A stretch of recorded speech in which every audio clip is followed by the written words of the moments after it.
जय श्री कृष्णा, राधे राधे। कैसे हैं आप सब? आई होप आप सभी ठीक होंगे। आज है सफला एकादशी। जी हाँ, ये एकादशी सभी कार्यों को सफल करने वाली एकादशी होती है। और जितने भी लोग कृष्ण भक्त होते हैं या नारायण भगवान की भक्ति करते हैं, उनके लिए एकादशी का बहुत महत्व है। तो मैं भी सुबह सुबह उठ गई हूँ और आज अपने प्रभु को जो भी एकादशी के दौरान भोग सेवा करूँगी, वो सब फलाहार के रूप में ही होगा। मतलब मैं कोई भी अन्न का भोग आज के दिन नहीं लगाऊंगी। यहाँ मैंने दूध का भी जो है भोग लगाने की तैयारी कर ली है। सुबह सुबह उठ के मैंने सबसे पहले आज खुद नहाया, फिर प्रभु को नहलाया। एकादशी के कुछ नियम होते हैं, अगर आप व्रत करते हो तो वो नियम मैं फॉलो करती हूँ। और व्रत भी है तो उस हिसाब से ही हर काम आज के दिन होगा। तो इसलिए मैं बहुत ज़्यादा लेंथी व्लॉग आज आपके साथ शेयर नहीं कर पा रही हूँ। लेकिन क्योंकि अगर आप कृष्ण भगवान की भक्ति कर रहे हैं या नहीं भी कर रहे हैं, तो भी एक एज के बाद हमें एकादशी की बहुत ज़्यादा ज़रूरत होती है। हम सभी एक टाइम के बाद सोचते हैं कि हमें एकादशी का व्रत करना चाहिए। तो ये क्यों व्रत इतना इम्पोर्टेंट है, मैं ये भी आपके साथ शेयर करती रहती हूँ।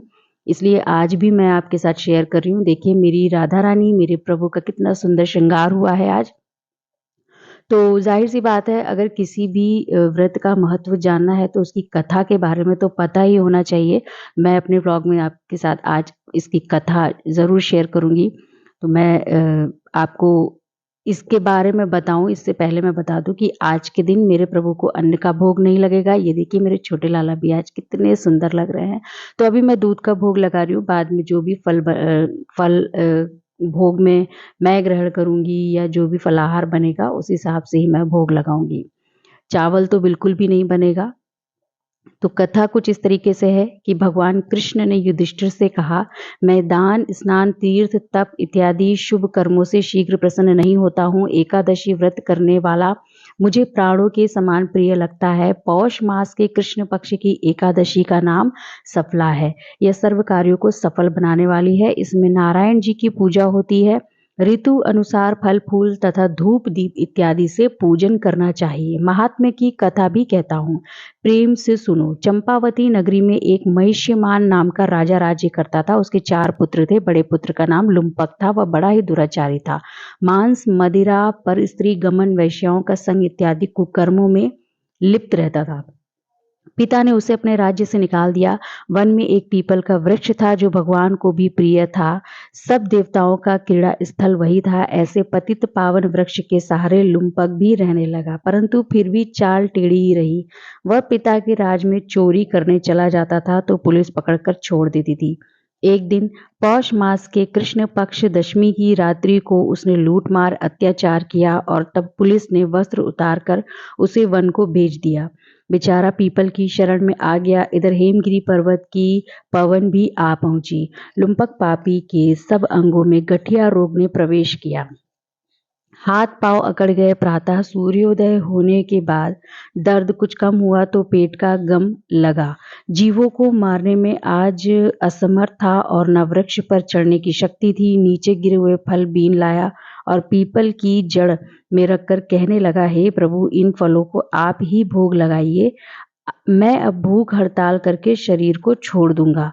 मेरे इस कष्ट भरे जीवन से मृत्यु भली है। ऐसा कहकर प्रभु के ध्यान से मग्न हो गया। रात्रि भर नींद न आई। भजन कीर्तन प्रार्थना करता रहा, परंतु प्रभु ने उन फलों को भोग नहीं लगाया।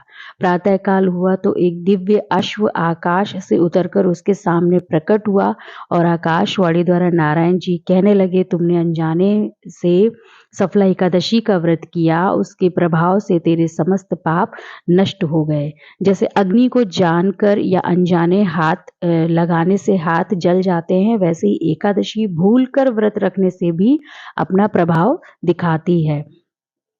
अब तुम इस घोड़े पर सवार होकर पिता के पास जाओ, राज मिल जाएगा। सफला एकादशी सर्व कार्य सफल करने वाली है। प्रभु की आज्ञा से लुम्पक पिता के पास आया। पिता उसको राजगद्दी पर बिठाकर आप वन में तप करने को चला गया। लुम्पक के राज्य में सब प्रजा एकादशी व्रत विधि सहित किया करती थी।